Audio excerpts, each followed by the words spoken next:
ರಾಜ್ಯದಲ್ಲಿ ಕಾಂಗ್ರೆಸ್ ಕಾರ್ಯಕರ್ತನ ಹತ್ಯೆ ವಿಚಾರ ಭಾರಿ ಸದ್ದು ಮಾಡ್ತಿದೆ. 2 ಬಾರಿ ರಾಜಶೇಖರ್ ಮರಣೋತ್ತರ ಪರೀಕ್ಷೆ ನಡೆದಿದೆ ಅಂತ ಎಚ್ಡಿಕೆ ಹೇಳಿದ್ರು.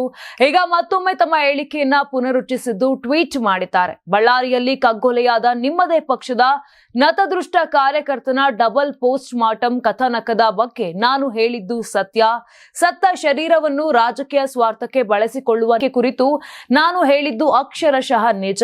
ಡಬಲ್ ಪೋಸ್ಟ್ ಮಾರ್ಟಂ ಅಸತ್ಯವಾದರೆ ಬಿಮ್ಸ್ ಅಧೀಕ್ಷಕರನ್ನ ತಕ್ಷಣವೇ ಬ್ರೈನ್ ಮ್ಯಾಪಿಂಗ್ಗೆ ಒಳಪಡಿಸಿ, ಆಗ ನಿಮ್ಮ ಪೋಸ್ಟ್ ಮಾರ್ಟಂ ಮಾಯಾಜಲ ಬಯಲಾಗುತ್ತದೆ. ಮಾಡಿಸುತ್ತೀರಾ ಮಾನ್ಯ ಮಂತ್ರಿಗಳೇ ಎಂದು ಜಿ ಪರಮೇಶ್ವರ್ಗೆ ಎಚ್ಡಿಕೆ ಸವಾಲು ಹಾಕಿದ್ದಾರೆ. ಪ್ರಕರಣ ಮುಚ್ಚಿ ಹಾಕಲು ನಿಮ್ಮ ಸರ್ಕಾರ ನಡೆಸುತ್ತಿರುವ ಮಹಾನ್ ಹರಸಾಹಸ ಏನೇನೆಂಬುದು ನನಗೆ ಗೊತ್ತಿದೆ.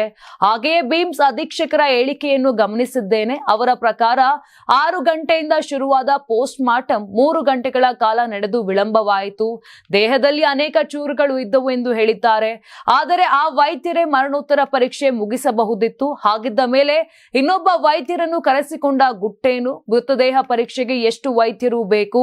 ಮರಣೋತ್ತರ ಪರೀಕ್ಷೆ ವೇಳೆ ನೀವು ಜೀವ ಉಳಿಸಬೇಕಿತ್ತಾ ಅಥವಾ ಸತ್ಯ ಹುಡುಕಬೇಕಿತ್ತಾ? ಆಗ ನೀವು ಕರೆಸಬೇಕಿದ್ದು ಫೋರೆನ್ಸಿಕ್ ತಜ್ಞರನ್ನ. ಪೋಸ್ಟ್ ಮಾರ್ಟಂ ವೇಳೆ ಈ ಇಬ್ಬರು ವೈದ್ಯರ ನಡುವೆ ಏನೆಲ್ಲ ತಿಕ್ಕಾಟ ನಡೆಯಿತು ಎನ್ನೋದು ಕೂಡ ನನಗೆ ಗೊತ್ತಿದೆ. ಬಿಮ್ಸ್ ಅಧೀಕ್ಷಕರ ಹೇಳಿಕೆಯಲ್ಲೇ ನಿಮಗೆ ಪ್ರಶ್ನೆಯೂ ಅಡಗಿದೆ ಮತ್ತು ಉತ್ತರವೂ ಕೂಡ ಇದೆ. ಮೊದಲ ವೈದ್ಯರೇ ಮರಣೋತ್ತರ ಪರೀಕ್ಷೆ ಮುಗಿಸಬಹುದಿತ್ತು. ಇನ್ನೊಬ್ಬ ವೈದ್ಯರ ಅವಶ್ಯಕತೆ ಏನಿತ್ತು? ಸಮಾಜವನ್ನು ಹಾಳು ಮಾಡಲಿಕ್ಕೋ ಅಥವಾ ನಿಮ್ಮ ತನಿಖೆ ದಿಕ್ಕು ತಪ್ಪಿಸಲಿಕ್ಕೋ?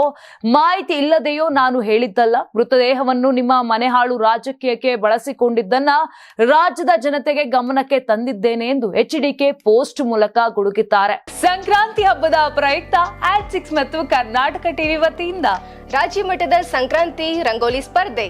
ಕಾರ್ಯಕ್ರಮದ presenting sponsor Saptagiri NPS university. Associate sponsor Jeeni slim. Jeeni ಮನೆಯಲ್ಲಿದ್ರೆ ನೀವು ಸ್ಲಿಮ್ ಆಗೋದು guarantee. Co sponsor Nandana palace, legendary Andhra restaurant chain. KMF Nandini, ನಮ್ಮ ನಂದಿನಿ ನಮ್ಮ ಹೆಮ್ಮೆ. KSDL ಮೈಸೂರು ಸ್ಯಾಂಡಲ್ 100% ಶುದ್ಧ ಶ್ರೀಗಂಧದ ಎಣ್ಣೆಯಿಂದ ತಯಾರಿಸಿದ ಏಕೈಕ ಸಾಬೂನು. ಶ್ರೀ ಸಾಯಿ ಗೋಲ್ಡ್ ಪ್ಯಾಲೇಸ್, ನಿಮ್ಮ ವಿಶೇಷ ಸಂದರ್ಭಗಳ ಸಂಗಾತಿ.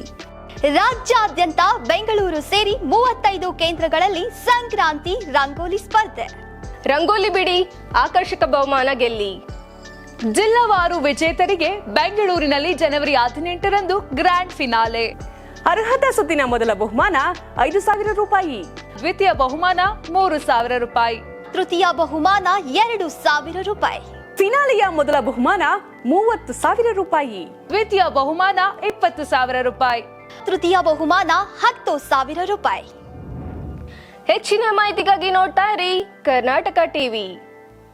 ಯಾರಾಗ್ತಾರೆ ಎಂಎಲ್ಎ ಅಭ್ಯರ್ಥಿ 2028 ಶೀಘ್ರದಲ್ಲೇ.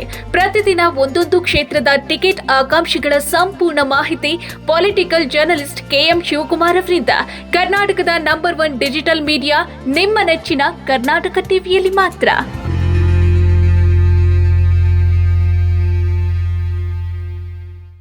ನೀವು ಸಣ್ಣ ಆಗ್ಬೇಕಲ್ವಾ? ಅದು ಒಂದು ಉತ್ತಮ ಆಹಾರದಿಂದ ಸಣ್ಣ ಆಗ್ಬೇಕಲ್ವಾ? ಪ್ರತಿದಿನ ನಮ್ಮ ಜೀನಿ ಸ್ಲಿಮ್ ನ ಯೂಸ್ ಮಾಡಿ ಯಾವುದೇ ಸೈಡ್ ಎಫೆಕ್ಟ್ ಇಲ್ದಂಗೆ ನೀವು ಸಣ್ಣ ಆಗ್ತೀರಾ.